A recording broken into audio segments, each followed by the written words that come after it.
Welcome everybody to tonight's free virtual program and the kickoff to our fall program season. My name is Martha Osterpeel and I am the Community Engagement Manager at the Maryland Center for History and Culture. Again, we appreciate you all for joining us today in the audience, and a special thank you to those of you who made a donation when registering for tonight's program. As a nonprofit, we largely rely on donations for our projects and programs and value your support. So your donations help us provide free programs like this one. And if you'd like to make a donation in support of today's program or future programs, you can head to www.mdhistory.org/donate.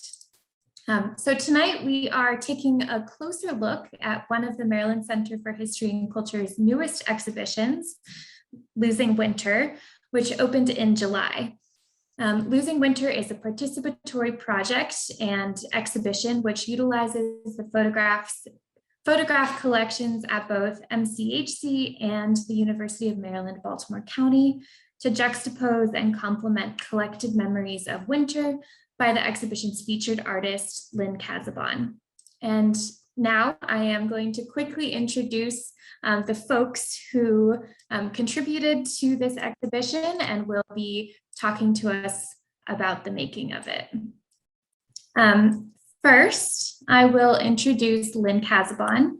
Lynn is the artist behind Losing Winter and is a professor of art at the University of Maryland, Baltimore County, where she is also the director of the Center for Innovation, Research, and Creativity in the Arts. Beth Saunders is curator and head of special collections and the Library Gallery at the University of Maryland, Baltimore County. Before joining UMBC, she served as assistant curator in the Department of Photographs at the Metropolitan Museum of Art in New York and taught art history courses at Baruch College, Rhode Island College, and the Rhode Island School of Design. Joe Tropea is the curator of films and photographs at the Maryland Center for History and Culture.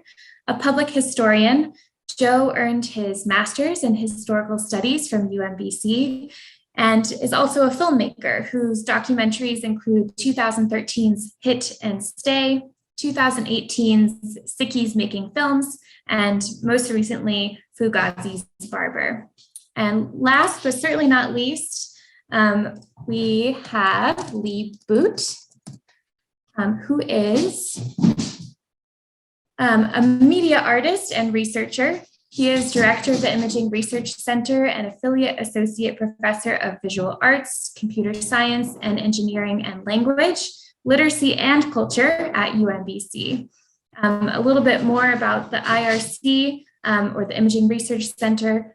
They seek to advance public interest through research and development of alternatives to the media and data systems that now permeate every aspect of our lives. So tonight we have a really great UMBC contingency here in the Zoom room. I am going to pass it over to Lynn, again, our or our featured artist of the exhibition, to kind of talk to us about the concept of losing winter. Thank you, Martha. So I'm going to tell you about the genesis of the project Losing Winter, leading up to the exhibition at MCHC and also the Losing Winter augmented reality mobile app. Excuse me. So a little background, my educational training from University of Michigan and Cranbrook Academy of Art was primarily focused in photography. However, I would say that in general, my approach to the medium has not always been aligned with standard conceptions of it. And over time, I've integrated the use of time-based media and more recently, virtual and augmented reality technologies. Maybe go to the next slide, Martha.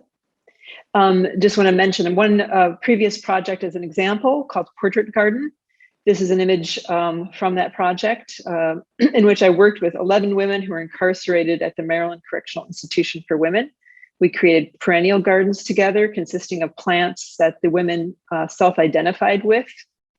The concept was to use environmental stewardship as a tool for self-reflection and hopefully healing.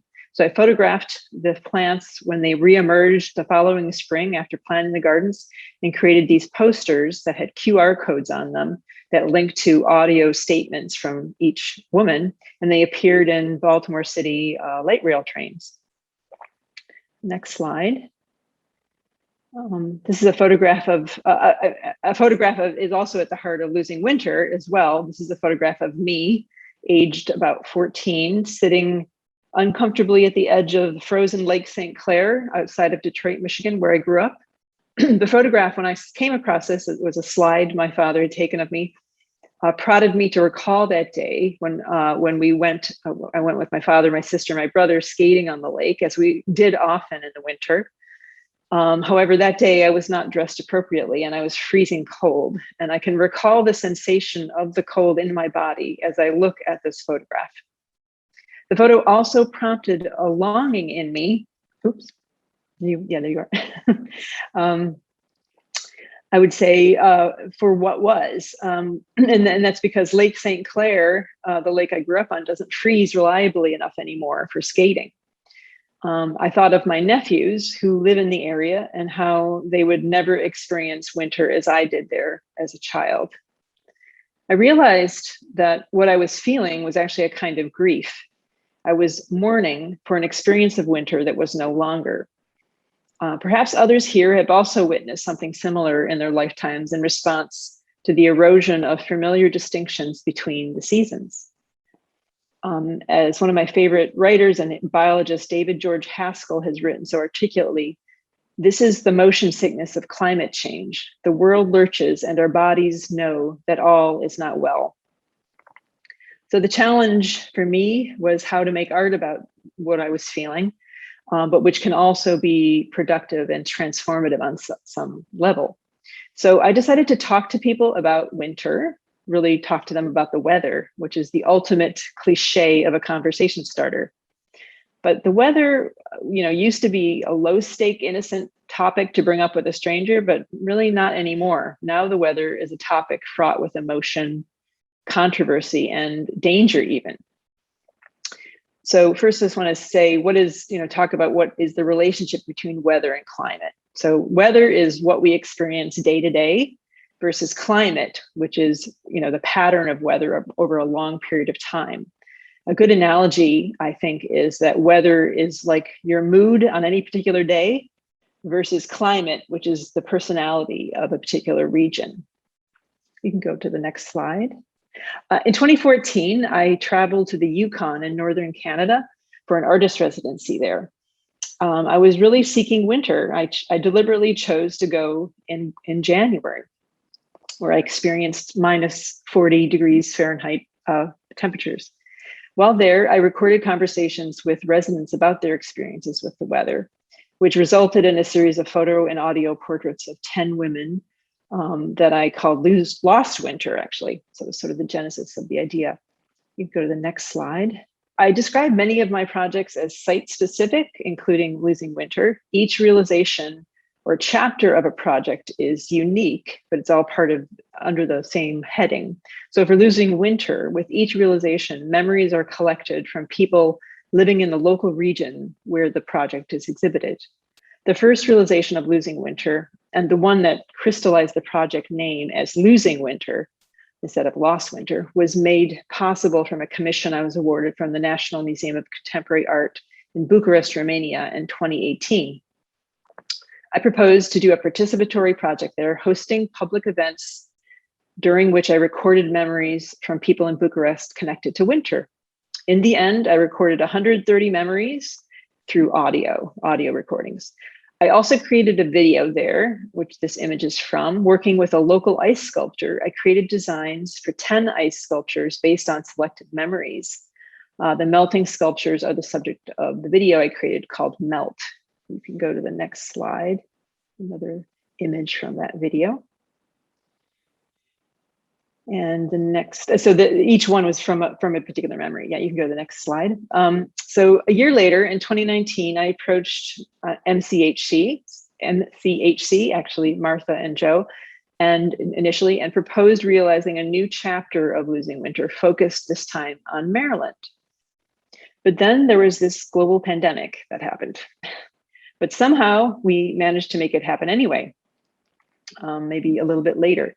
The concept behind the MCHC realization of Losing Winter was to present the recorded memories within the context of a historical exhibition consisting of photographs from the MCHC collection showing Maryland in winter over time. I also proposed integrating photographs from special collections at UMBC because I knew that there would be some incredible images there. Working with Joe Tropea at MCHC, we selected 35 photographs from both collections for the exhibition, as well as a painting by Jacob Glushikow from 1953, the film The Picturesque Susquehanna from 1928, and an edited compilation of home movies and video footage from WJZ TV. You can go through some images of the exhibition. So these are from the actual gallery. If you haven't seen the exhibition, this gives you a little preview. The detail of the exhibition, I'm really happy with how it came out. You know, everything from the content, but also the color of the walls. We had great help from exhibition designer Danielle Nakin-Kim. Actually, I'm probably mispronouncing her name. Also help from VP of Collections Interpretation, Ali Tolman, of course, Joe, of course, and Martha actually helped quite a bit at the beginning because we organized with her help virtual workshops and one in-person workshop where I recorded memories from Marylanders for the exhibition. So when you get to maybe one more, yeah. So more views of the exhibition. Joe's going to go in and Beth are going to talk about specific images, but to see all these little postage stamp size images, you need to go into the show and see it in person, really, to get the full scope of it. And in the center, there is an iceberg bench that Danielle chose. Okay, you can stop here for a moment.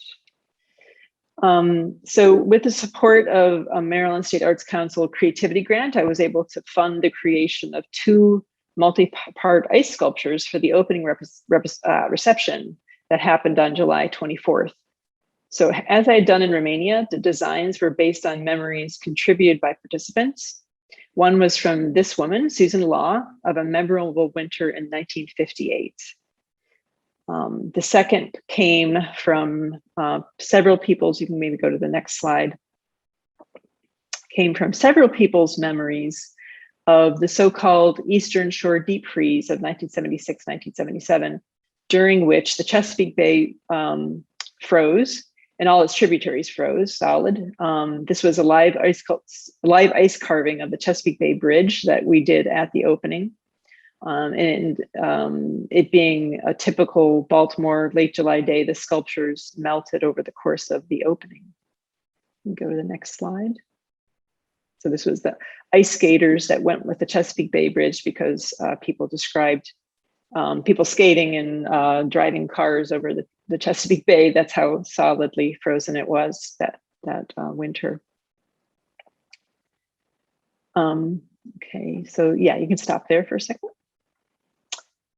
So overlapping with the planning of the exhibition at MCHC, in early 2020, I was awarded a Saul Zaentz Story Lab Fellowship. That's a Saul Zaentz Foundation is part of Johns Hopkins University, and it's for Baltimore artists. So this was to develop an augmented reality version of Losing Winter, which I envisioned as the eventual home base for the project, where the archive of all the memories that I collect in all locations will eventually live.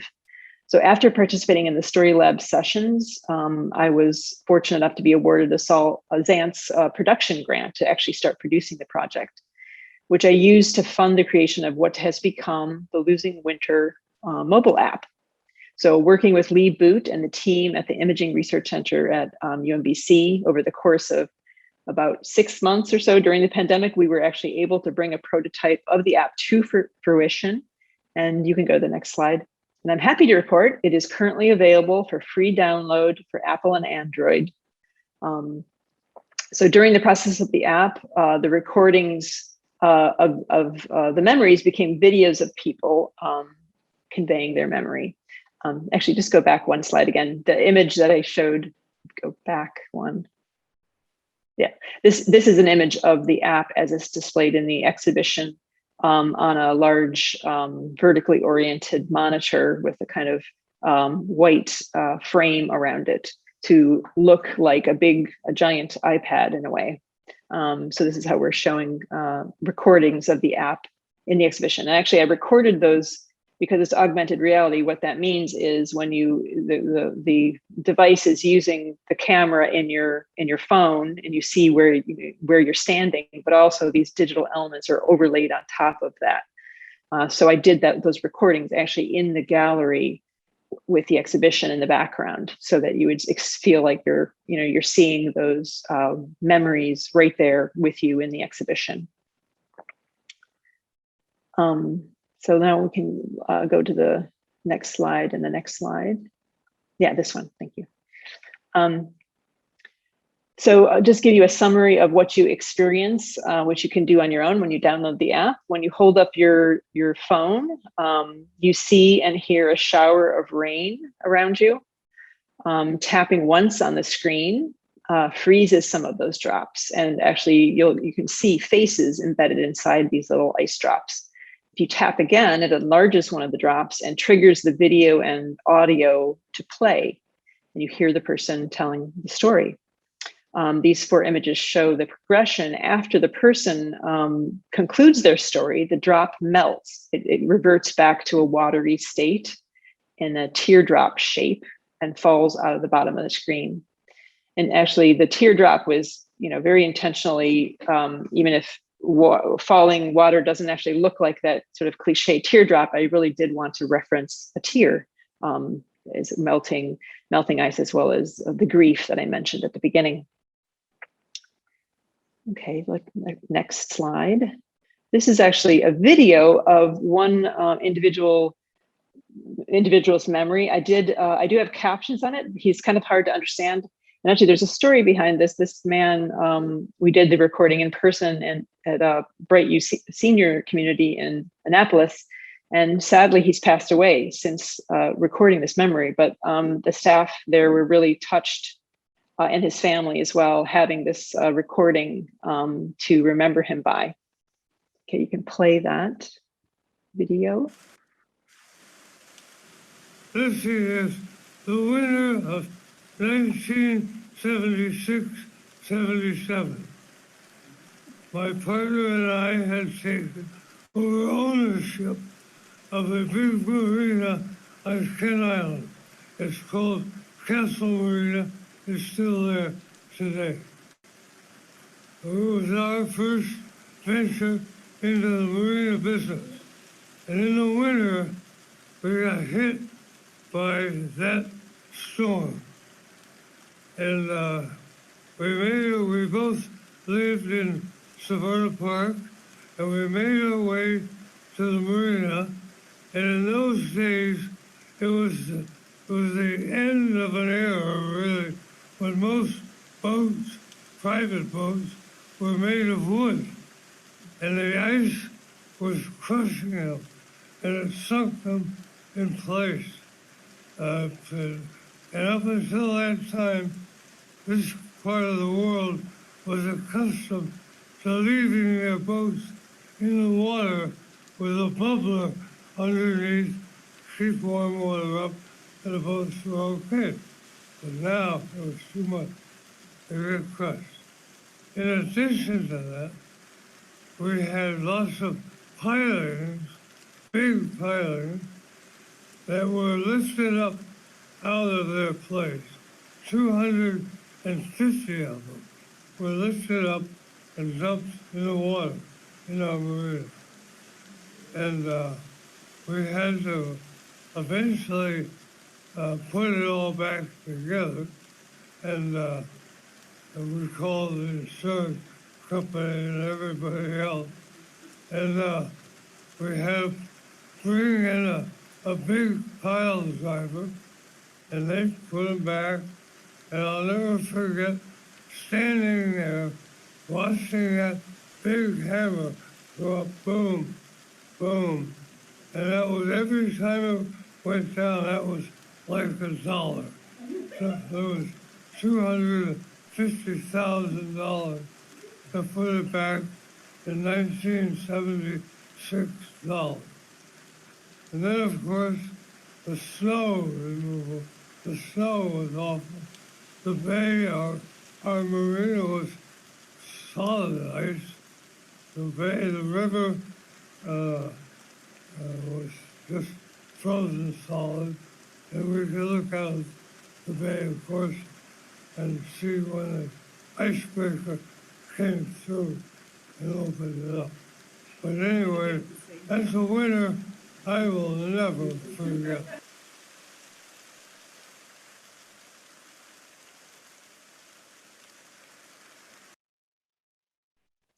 So as you can see, Losing Winter really consists of two parts, the social engagement, so the collecting of memories from people, and the mobile app, which at this point functions as a display portal for those collected memories. From this prototype of the app that we've created, I hope to raise money to add functionality so that users can record and upload their memories more directly to it.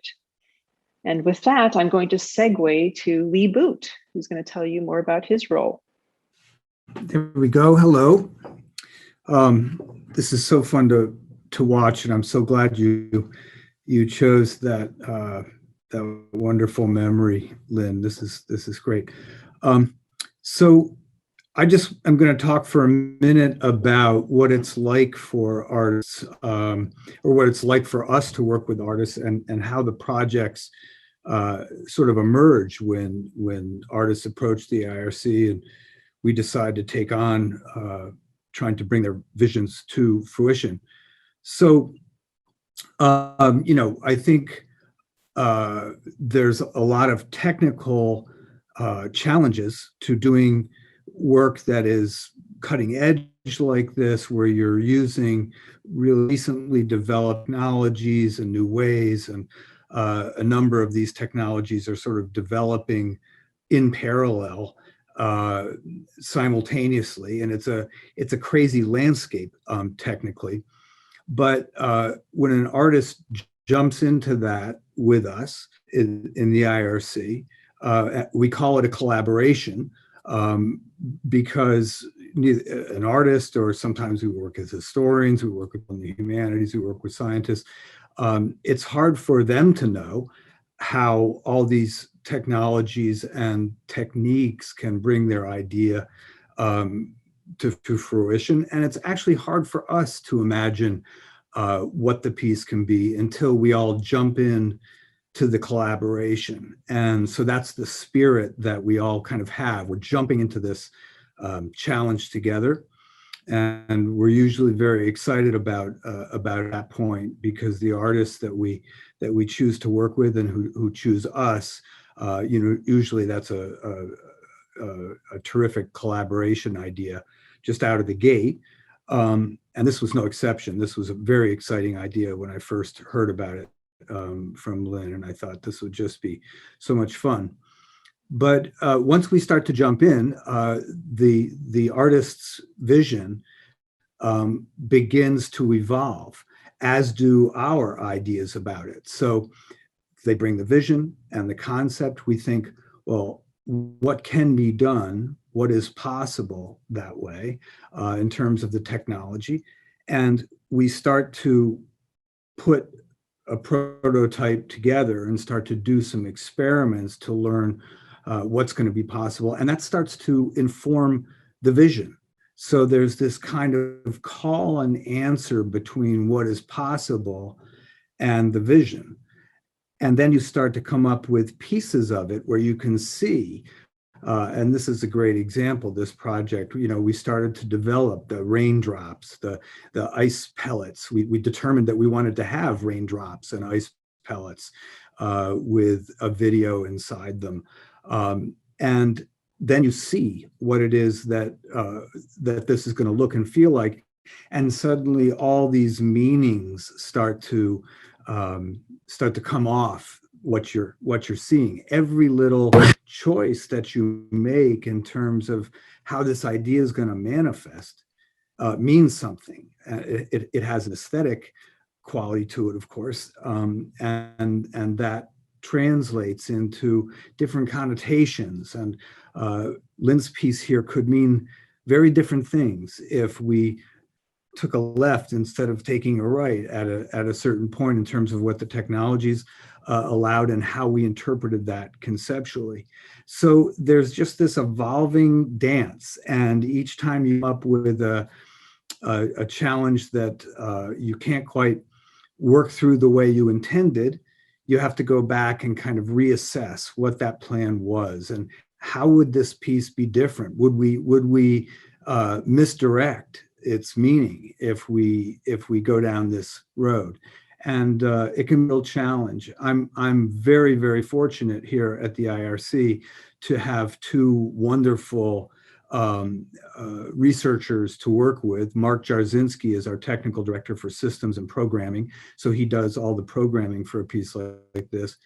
The programming, and then Ryan Zuber is a modeling and animation artist, and both of them were into very nuanced aspects of what they do. Ryan in particular went through dozens of ways of making all the surfaces that you're actually seeing here. It might just look like one surface of ice with a person behind it, but it's actually many overlapping surfaces with a lot of subtle choices being made for how they render. Ryan did a lot of that work in this kind of evolving way, and we'd all look at it and listen and scratch our heads. And Mark would come up with challenges, then throw a wrench into the works or enable a new pathway we didn't expect before. So we were delighted to be able to get a prototype out in a few months. It's a difficult challenge because this piece uses really the kind of the bleeding edge capacity of your smartphone and of gaming applications that we use, like the one we used to build this. These capacities are all evolving as we speak, and a lot of times companies are actually trying to disable one another's pieces of this. So it's fraught with landmines that way, but we're very, very happy to be able to bring this piece to fruition. The talented people here at the IRC who did the work, I'm very, very proud of, and we're so pleased to be part of it. Sorry, I think that the next is going to be Joe. Martha, can you maybe advance to the next slide? Hello. So I just, before I talk about what you're seeing on your screen, which is a big old picture of Bob Turk, the working with Lynn and Beth and Lee and everyone, Martha, of course, was really wonderful. When Lynn approached us, she approached us, I think, because she knew we had a very strong photograph collection. And it was a lot of fun combing through looking for winter images. And we had a lot more. We put together a lot more than we ended up using in the show.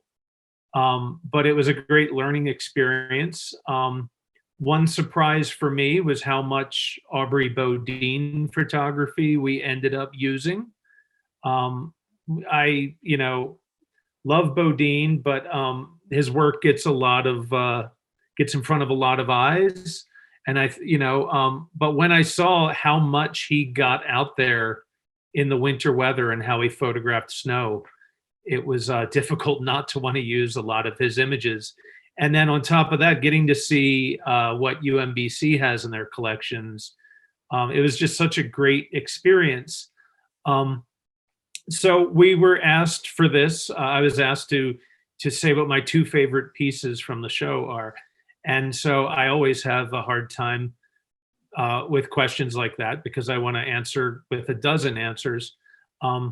But instead, I'll stick to two. One of my favorite things that we did for the show was put together some video clips.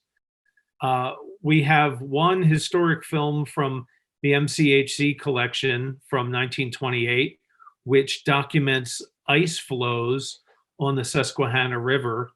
And we have it on a really big screen. So I really, encourage you to come in and take that in. But we also had some great news clips of weather footage from WJZ, which we got through the station and through Marmia, the Mid-Atlantic. I always blow acronyms, but Marmia. So I put together this clip of film with Lynn. This is going to start out with a home movie from the Schrechter family. I want to say it's the 1940s. Forgot to write down the date. But it's a wonderful home movie. And then we cut to some WJZ footage where you get to see Jerry Turner, Al Sanders, Bob Turk, Marty Bass, and some really great outfits that clue you into what you're from. So I think maybe we should look at that, and then I'll talk about the second piece.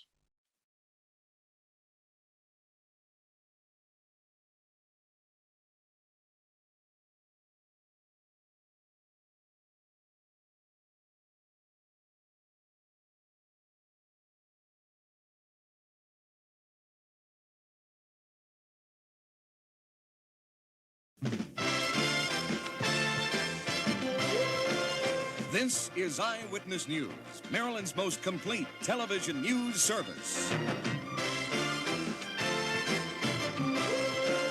With Jerry Turner, Al Sanders, and the entire Eyewitness News team. Good evening, everybody. Right now, you're looking at, we're getting some freezing rain in the area, and you're looking at a live instant eye shot of Baltimore as its motorists try to negotiate the tricky ice-covered streets.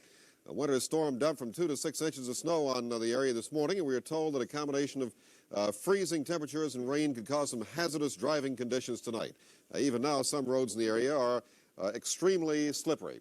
Bob Turk joins us right now. I just went outside, Robert, and I noticed that rain is causing some real icy conditions out there. Tremendous icing conditions, very similar to last Friday's storm. We're getting a lot of freezing rain because there's warmer air aloft where the precipitation is made. It changed our snow to rain around 2 o'clock here, and it's still snowing in the western part of Maryland, and they'll still get some more out there.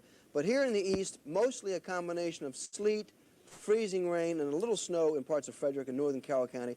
Most of Baltimore area south and east are going to just get rain tonight with temperatures above freezing.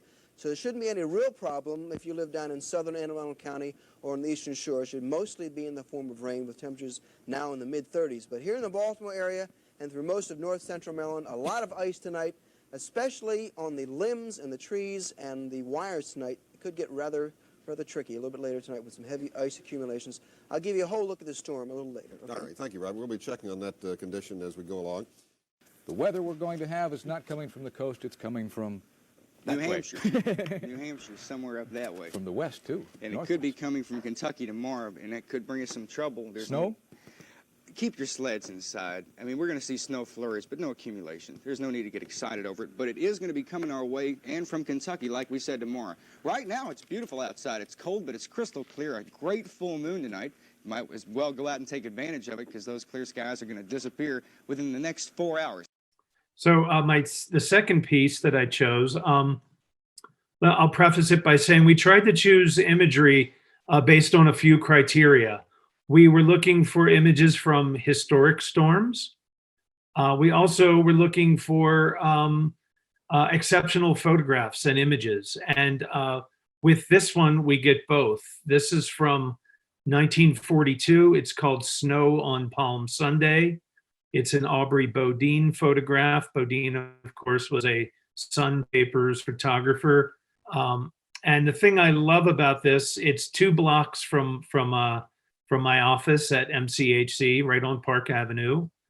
And I think many of us have had those kind of snow days where those of us lucky enough to live in the city, I should say, where we just go out walking and kind of the only place you can walk is the middle of the street. And the city just seems magical at that time. And that's what this photograph does for me. You can just see the wonder in these 4 people by their body language and just what they're experiencing. But yeah, 1942 was one of our largest snowstorms. as was the 1976-77, which the gentleman in the memory was referencing earlier. There are other big historic storms. 1922 was a big one that you'll see some images from in the show. There's a great special from 1996, where an hour winter weather special from WJZ that's also on the monitor, not the entire hour, but the best parts, let's say. Yeah, I'm eager to hear about Beth's favorite images from our show. Sure. Thanks, Joe. I just wanted to thank Joe and Lynn and Martha for inviting me to be part of the panel, and also for inviting UMBC Special Collections to participate in this exhibition. For those of you who don't know, one of the great strengths of our collections is our photography. Our photography collections are actually named after Edward L. Bafford, who is the photographer of this image that you see in front of you. We have about 3 million photographs, including the Baltimore Sun archive of press prints, but Lynn was able to narrow it down to just a few. We do have a strong collection of photographs of Maryland and by Maryland photographers. And before I get into talking about the 2 images that I selected, I did want to also say a special thank you to Lindsay Laper. Lindsay is our archivist, our reference and instruction archivist, and she was really instrumental in working with Lynn and with Joe on putting together a display of photographs to be able to show them while they were planning this exhibition during COVID. So our library was entirely closed to users, so they actually had to sort of navigate our collections entirely digitally. So Lindsay used an overhead camera, and she used, what we're doing now essentially to show the photographs to Lynn and to Joe so that they could make selections of the ones that you'll actually see in the exhibition. So thank you very much, Lindsay. So this photograph, it really stood out to me. The 2 that I chose, as Joe said, they were looking for images that were both about historical storms, or sort of spoke to this idea of winter, but also were just really strong photographs. And I think this is a really great example of that. So this is by Edward Bafford, and we have circa 1950 as the date. We don't quite know, but now Joe had me wondering if maybe we could figure out which snowstorm this depicts. But what you're looking at here with this kind of strange blue tone, which might seem a little odd for a photograph, is actually a Bromwell print. So this is something that Bafford was particularly known for. He was a Baltimore pictorialist photographer, so he was really interested in the idea of photography as a fine art, and he had a printmaking background. And so this process that he uses, Bromwell, basically combines printmaking and photography in one, and even some elements of painting. So I don't want to get too much in the weeds in how it's created, but the bottom line is the print is actually ink. It's not a silver print. It's an ink print in the end. So that means you can use any color of ink you choose. So in this case, I love that he's used this blue because it gives you that sense of being in a snowstorm where the world sort of becomes monochromatic and it's all sort of white and blue or white and purple. So you get that kind of cold feeling from the cold color. And then if you could advance to the next slide, please.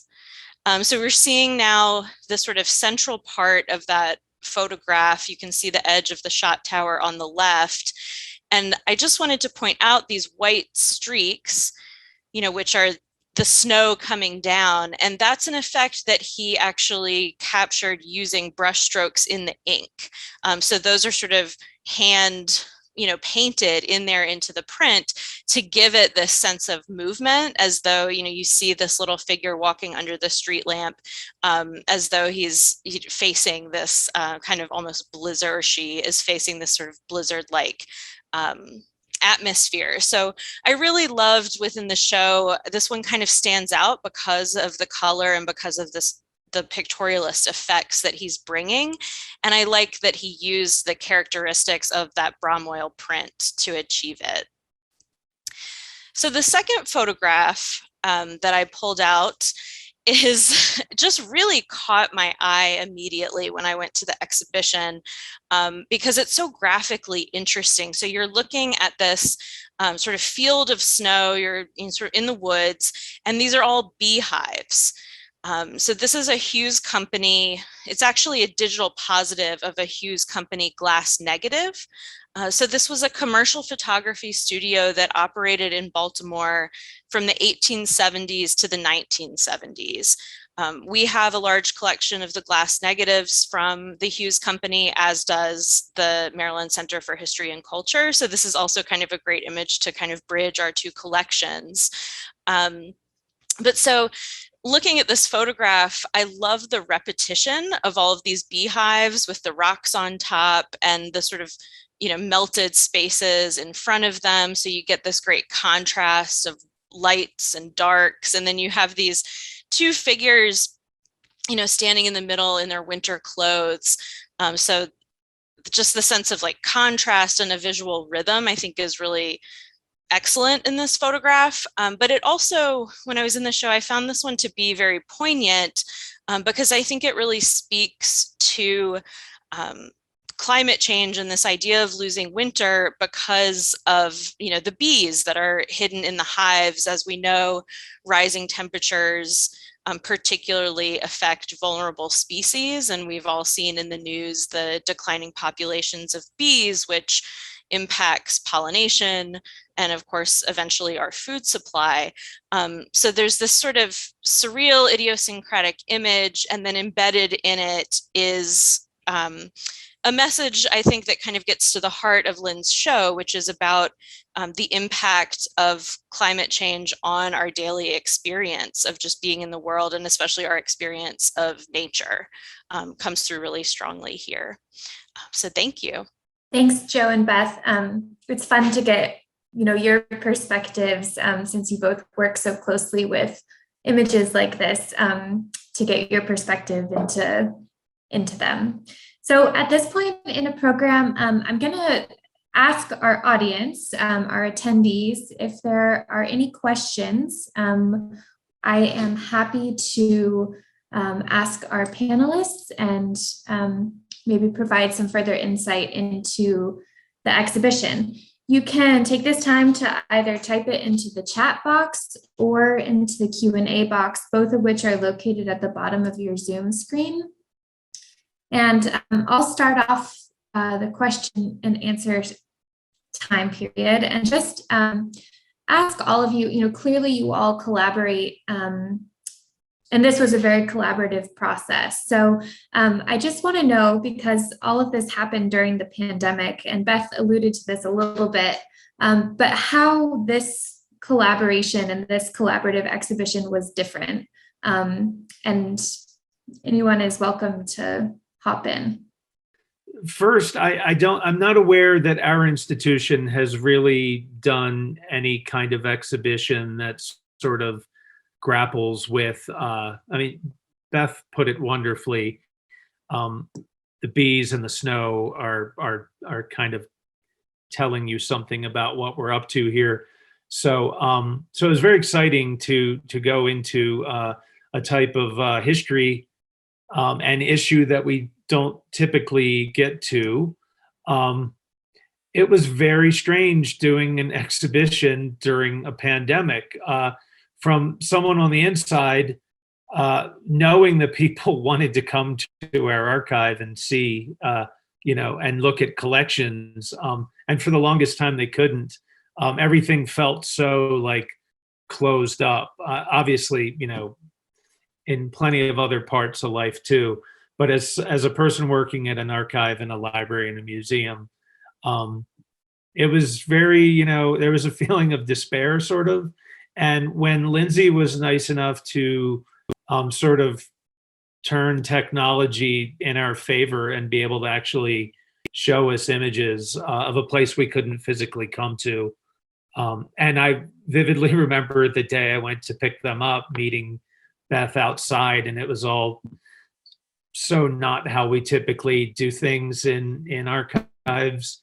It was like a parking lot handoff kind of situation, all very safe and by the book, of course.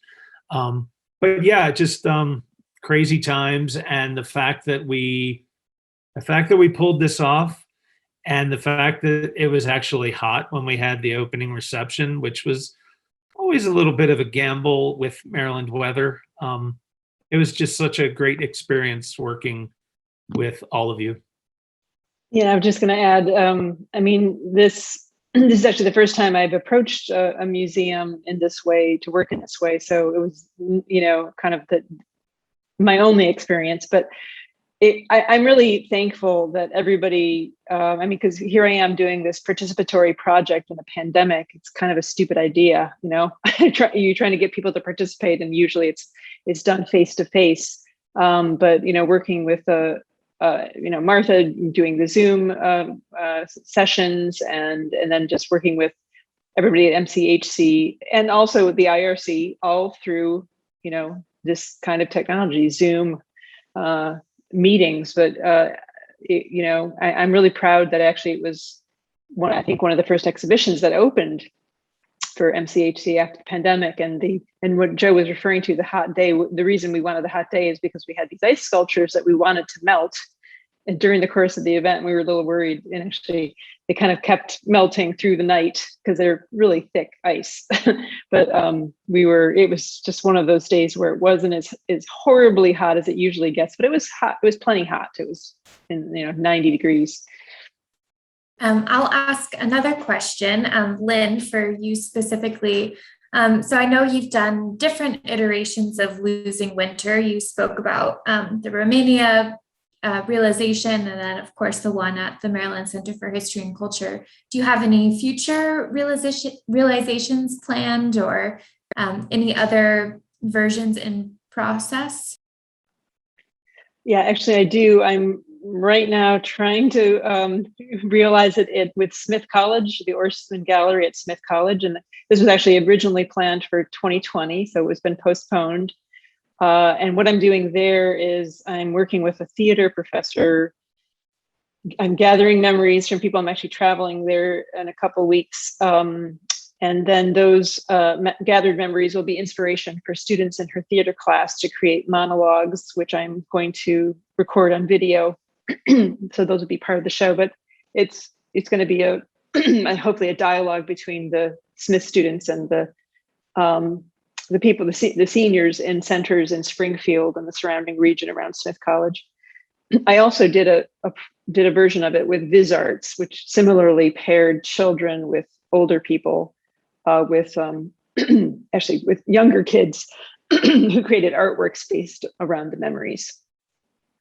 Well, we don't have any more questions, but I'd like to offer the opportunity to our panelists to say any closing words, and then I will wrap us up and we'll go on our respective evenings. So if anyone else would like to add anything, you are welcome to. I just want to say thank you to Beth and Joe and Lee for coming to be part of this conversation about the project. And thank you for organizing it, Martha. It was a pleasure. All right, well, that concludes tonight's virtual program. Thanks to everybody who tuned in. And of course, thank you to Lee, Lynn, Beth, and Joe for giving us an inside look at Losing Winter. Losing Winter will be on view through July of 2022, so you have plenty of time to go visit. You can read more about our current exhibitions and our visitation hours on our website, which is www.mdhistory.org. I also encourage you to peruse our fall program calendar and our upcoming programs by clicking program calendar at the top of the site. We are hosting a really interesting program in November about Maryland's changing climate patterns. Lynn alluded a little bit to that in the beginning of her portion of the program, and we're going to be taking a deeper dive in that November program, which you can find on our website. This program was recorded and will be made available to all of you in a follow-up email in the next couple weeks. So feel free to forward it to a friend or watch it again if you prefer. So thanks again to everybody and have a wonderful evening. Thanks.